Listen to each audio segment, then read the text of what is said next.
अस्सलाम वालेकुम, welcome to Shakeela's kitchen and blogs. आज फिर मैं दोबारा से आपकी खिदमत में एक और केक की रेसिपी लेकर आई हूँ। आज मैं आपके लिए चॉकलेट और वनीला मार्बल केक की रेसिपी लेके आई हूँ। ये केक मैंने अपने हस्बैंड की बर्थडे के लिए बनाया था। उनकी फरमाइश थी कि चॉकलेट केक हो या फिर मार्बल केक हो, तो मैंने दोनों को जॉइन कर दिया। तो बहुत ही मज़े का बना था। आइए मैं आपको दिखाती हूँ और आपको इसकी फुल रेसिपी देती हूँ कि ये मैंने कैसे बनाया था। मैंने इस चॉकलेट गनाश बना के इसकी फ्रॉस्टिंग केक के ऊपर की थी और ये आपको मैं स्टेप्स में बताऊंगी कि ये किस तरह से मैंने बनाई और मार्बल का इफ़ेक्ट मैं किस तरह से केक के अंदर लेके आई। फैमिली में सभी खुश हो सकते हैं, कोई भी डिसअपॉइंट नहीं होगा। जिसको वनीला पसंद है उसके लिए भी ये अच्छा केक है और जिसको चॉकलेट ज़्यादा पसंद है उसके लिए भी ये बहुत ही अच्छा केक है। सबसे पहले आप केक के इंग्रेडिएंट्स नोट कर लीजिए या इसको स्क्रीनशॉट कर लीजिए। सबसे पहले हमें चॉकलेट मेल्ट करनी है, तो आप एक पैन में पानी डाल के रख दें, उसके ऊपर एक बॉल रख दें और 160 ग्राम आप डार्क चॉकलेट लेके इस तरह से उसको छोटे पीसीस में काट लें ताकि वह आसानी से मेल्ट हो जाए। अब चॉप की हुई चॉकलेट आप बॉल में डाल दें और नीचे से जब पानी गर्म होगा उसको स्टीम आएगी तो चॉकलेट स्टीम में ही मेल्ट हो जाएगी। और याद रखें कि पानी जो है वो बॉल के साथ टच नहीं होना चाहिए, पानी आपने नीचे थोड़ा ही डालना है। इसको आपने स्टर करते रहना है ताकि मुकम्मल तौर पे वो मेल्ट हो जाए।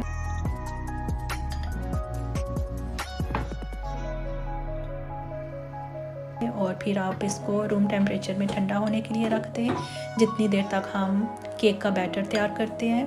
तो केक के बैटर के लिए सबसे पहले आपको बटर चाहिए। बटर आपने लेना है 500 ग्राम और बटर को आपने एक रात पहले ही फ्रिज से निकाल के बाहर रख लेना है। बटर को, दूध को, ये सारी चीज़ें रूम टेम्परेचर होनी चाहिए। यहाँ पे मैंने 500 ग्राम रूम टेम्परेचर बटर लिया है।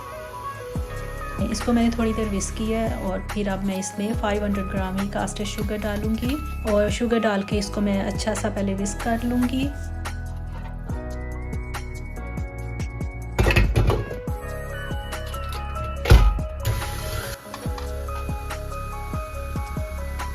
बटर और शुगर को विस्क करने के बाद अब बारी आती है एग्स डालने की। तो मैंने इधर 8 एग्स लिए हैं, उनको सेपरेटली एक बॉल में आप निकाल के रख दें ताकि कोई अगर गंदा एग होगा तो वो आपको पता चल जाएगा, आप उसको साफ़ कर सकते हैं, उसको सेपरेट कर सकते हैं। तो एग्स आपने एक एक काट के इसमें डालने हैं और साथ विस्क करते रहना है। सारे एग्स एक ही बार आपने नहीं डालने। अगर आप चाहें तो एग्स को सेपरेटली हल्का सा पहले फॉक के साथ विस्क कर लें, इस तरह फिर थोड़ी आसानी हो जाएगी, वरना ऐसे भी ठीक है। अब इसमें 2 टीस्पून वनीला एक्सट्रैक्ट डाल दें। अब इधर आपको 500 ग्राम सेल्फ राइजिंग फ्लावर चाहिए जो मैंने ऑलरेडी मेजर करके रखा हुआ है। इसको मैं थोड़ा थोड़ा करके डालूंगी और हल्का सा इसे मिक्स कर लूँगी स्टैंड मिक्सर को ऑन करने से पहले, ताकि वो हर तरफ फैले नहीं। अगर आप चाहें तो आप प्लेन फ्लावर भी यूज़ कर सकते हैं। अगर आप प्लेन फ्लावर यूज़ कर रहे हैं तो उसके अंदर आप उसके हिसाब से बेकिंग पाउडर और बाइकार्बोनेट ऑफ सोडा डाल सकते हैं, लेकिन मैं सेल्फ राइजिंग फ्लावर यूज़ करती हूँ जो मेरे अपनी सारी बेकिंग्स में। तो इसमें बाइकार्बोनेट ऑफ सोडा या बेकिंग पाउडर की ज़रूरत नहीं होती। इसमें सॉल्ट भी डला होता है, इस बेकिंग पाउडर भी डला होता है, सारा कुछ इसमें डला होता है, तो उन चीज़ों की ज़रूरत नहीं रहती है। फ्लावर डाल के आपने इसको बहुत ज़्यादा मिक्स नहीं करना, हल्का सा मिक्स करके इसको साथ ही आपने दूध डालना है। 150 ml इधर मैंने रूम टेम्परेचर मिल्क लिया है। इसको आस्ता आस्ता से डाल के तो मैं विस्क करूँगी।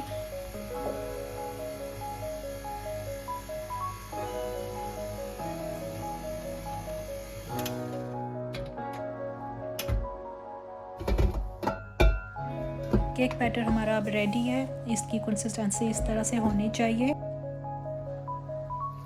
इसको अब हम एक दूसरे बॉल में हाफ़ कर लेंगे और जो हमारा हाफ़ बैटर होगा उसमें हम मेल्टेड चॉकलेट जो हमने सबसे पहले मेल्ट की थी वो इसमें डाल के तो इसको मिक्स करके रख लेंगे।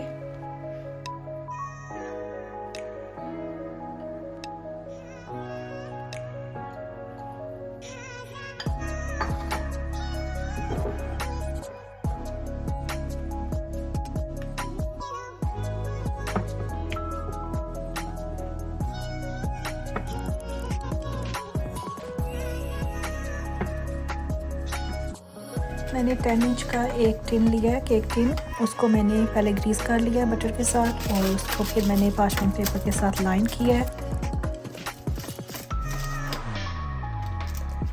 और फिर इस पे मैंने साइड पे फ्लावर डाल दिया था ताकि साइड्स इसकी ज़्यादा चिपके नहीं।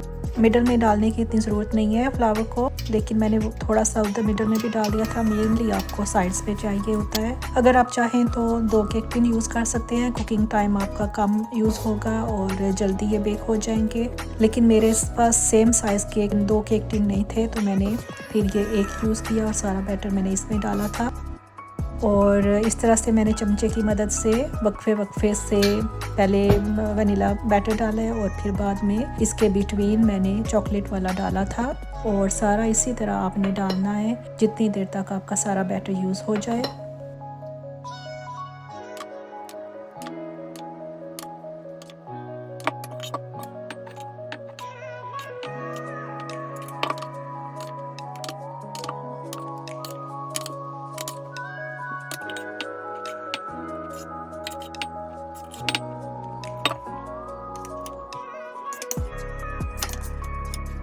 जब सारा बैटर आप डाल चुके हैं तो इस तरह से टूथपिक लेके या फिर स्क्वीवर लेके, वुडन स्क्वीवर या एनीथिंग लेके इसके अंदर आप इस तरह से स्वर्ल का डिज़ाइन बना लें ताकि इसके अंदर मार्बल इफेक्ट आ जाए और मार्बल का डिज़ाइन इस पे आ जाए। फिर इसको टैप करके थोड़ा सा लेवल कर लें ताकि इसके अंदर से एयर बबल भी निकल जाए और ये सारा लेवल हो जाए। ओवन को आपने प्री हीट कर लेना है। 10 से 15 मिनट पहले आपने ओवन को ऑन करके रख देना है और फिर इसको आपने मिडल में रख के तो 170 सेल्सियस पे 1 से 1.5 घंटे तक इसको बेक करना है। मैंने 1 घंटा का टाइम पहले रखा था, लेकिन ये मिडल में स्टिल भी कच्चा था, रॉ था, तो फिर मैंने इसे और इसका टाइम एक्सटेंड किया था। आप देख लीजिएगा, इसको चेक कर लीजिएगा टूथपिक की मदद से। मिडल में अगर वो कच्चा है स्टिल तो आप इसका टाइम ज़्यादा दे दें, और अगर आप इसको 2 केक टिन में बना रहे हैं तो आप इसका टाइम रिड्यूस कर दें। फिर आपको तकरीबन 45 मिनट्स में ये रेडी होना चाहिए, आपका ज़्यादा टाइम नहीं लगेगा। ये मैंने बड़ा केक बनाया था, 500 ग्राम मैंने सारी चीज़ें ली थी इसमें मोस्टली, तो 10 इंच का ये केक है। और अगर आप छोटे केक बनाएं तो टाइम उसके हिसाब से आप देंगे। इसको 15 मिनट्स तक मैंने केक टिन के अंदर ही कूल होने दिया है और फिर मैंने इसका केक टिन रिमूव कर दिया था। सिंपल मार्बल केक हमारे घर में ऑल टाइम फेवरेट है सबका। मेरे बच्चे छोटे थे तो मैं बनाया करती थी, तो आज से तकरीबन 20 साल पहले की ये रेसिपी है और मैं हमेशा ही इसे बनाती आई हूँ। बीच में छोड़ भी देती हूँ, काफ़ी डिफरेंट केक्स मैं ट्राई करती रहती हूँ, लेकिन इस बार मेरे हस्बैंड ने इसकी फरमाइश की मार्बल केक की, तो मैंने सोचा चलो ये बनाती हूँ। इसको आप अगर कुछ भी ऊपर ना लगाएं तो इस तरह ही आप इसको एंजॉय कर सकते हैं। चाय के साथ इसको बनाएं और इसको चाय के साथ एंजॉय करें, या फिर गरम गरम कस्टर्ड बना के तो कस्टर्ड के साथ आप इसको एंजॉय करें। जब ये थोड़ा कूल हो गया तो इसको मैंने क्लिंग फिल्म में रैप करके तो फ्रिज में रख दिया था कुछ घंटों के लिए, जितनी देर तक हम इसकी चॉकलेट गनैश तैयार कर लेंगे। चॉकलेट गनैश बनाने के लिए आप एक पैन में पानी डाल के रख दें, एग्जैक्टली सेम जिस तरह हमने पहले चॉकलेट मेल्ट की थी। उसके ऊपर एक बॉल रख दें और उसमें 450 ml डबल क्रीम डाल दें।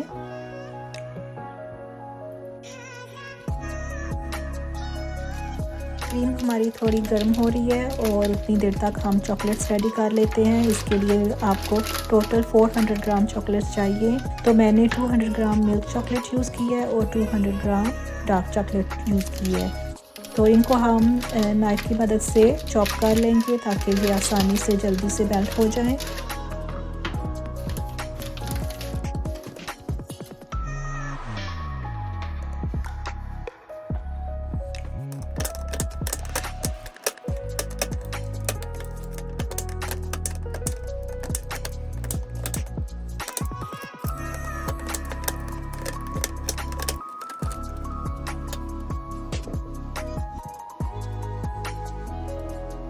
अब हम सारी चॉकलेट्स को गरम क्रीम में डाल देंगे और इसको साथ साथ हम स्टर करते रहेंगे और इसको हल्की आंच पे हमने ऐसे ही मेल्ट करना है ताकि ये अच्छी तरह से मिक्स हो जाए और कोई भी इसमें हार्ड बीट्स ना रहें और अच्छी तरह से ये स्मूथ हो जाए।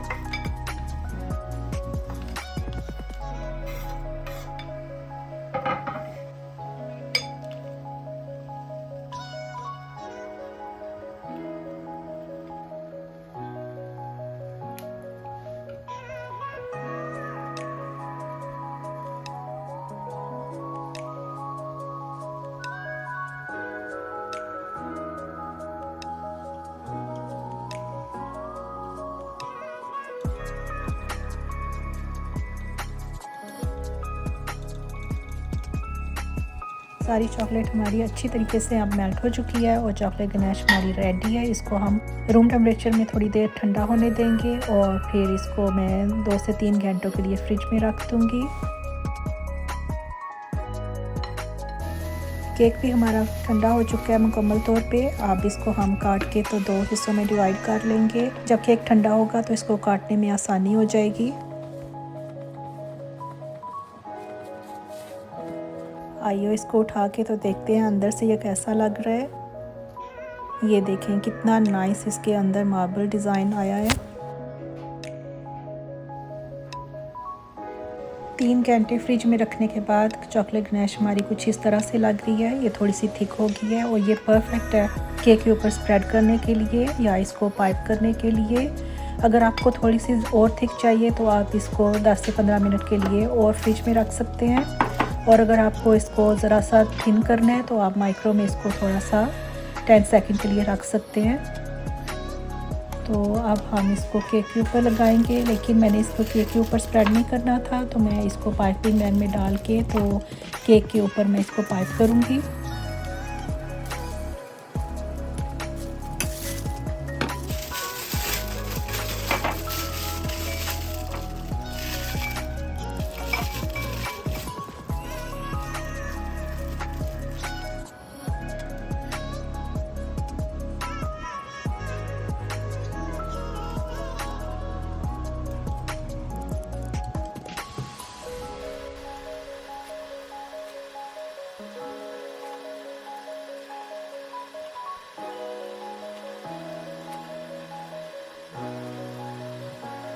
आप कोई सा भी डिज़ाइन इसके ऊपर बना सकते हैं, ये आपकी अपनी मर्ज़ी है। तो मैंने ये वाला बनाना था, मेरे माइंड में ये आया था तो मैंने सोचा ये बनाती हूँ। लेकिन एंड पे मेरे चॉकलेट गनाश जो पाइपिंग बैग में मेरे हाथों की गर्मी से मेल्ट होने लग पड़ी थी, तो मैंने इसे थोड़ी देर के लिए फ्रिज में रख दिया था। केक को भी मैंने फ्रिज में रख दिया था ताकि वो सेट हो जाए। फिर हम इसकी सेकंड लेयर करेंगे। फ्रिज में रखने के बाद मैंने ये 10 मिनट्स के बाद चॉकलेट गनाश को बाहर निकाला था, तो फिर दोबारा से मैंने पाइपिंग बैग फिल किया था।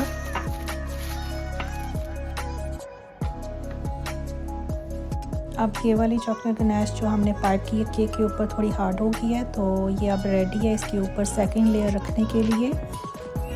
फ्रिज में रखने का फ़ायदा ये है कि जब वो हमने पाइप की थी वो अच्छी तरह से सेट हो जाएगी, हार्ड हो जाएगी, तो वो डिज़ाइन हमारा ख़राब नहीं होगा। अगर आप उसी तरह से मेल्टेड चॉकलेट के ऊपर रख देंगे केक की सेकंड लेयर तो उसका सारा डिज़ाइन जो है वो बैठ जाएगा।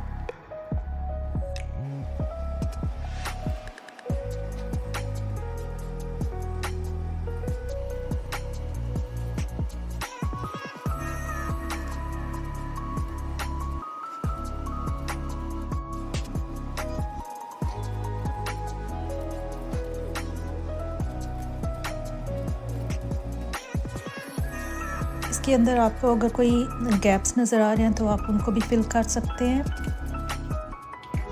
यहाँ पे मैंने गोल्ड ग्लिटर की एडिबल स्प्रे यूज़ किया है, इसको थोड़ा सा ग्लिटर इफेक्ट देने के लिए।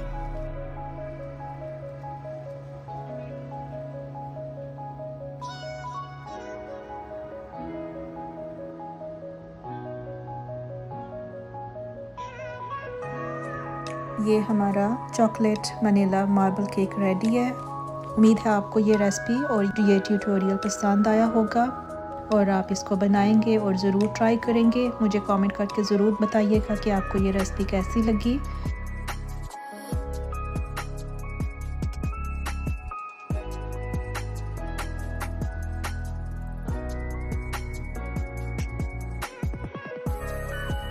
चलिए जी, हम आपको काट के इसको अंदर से भी आपको दिखा देते हैं कि अंदर से कैसा लग रहा है।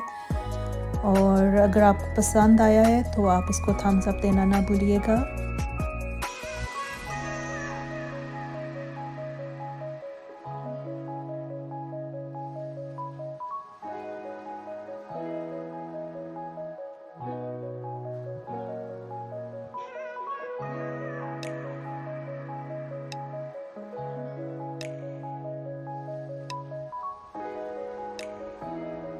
मुझे अपनी दुआओं में याद रखिएगा और अगली रेसिपी तक आपसे इजाज़त चाहती हूँ। अल्लाह हाफ़िज़।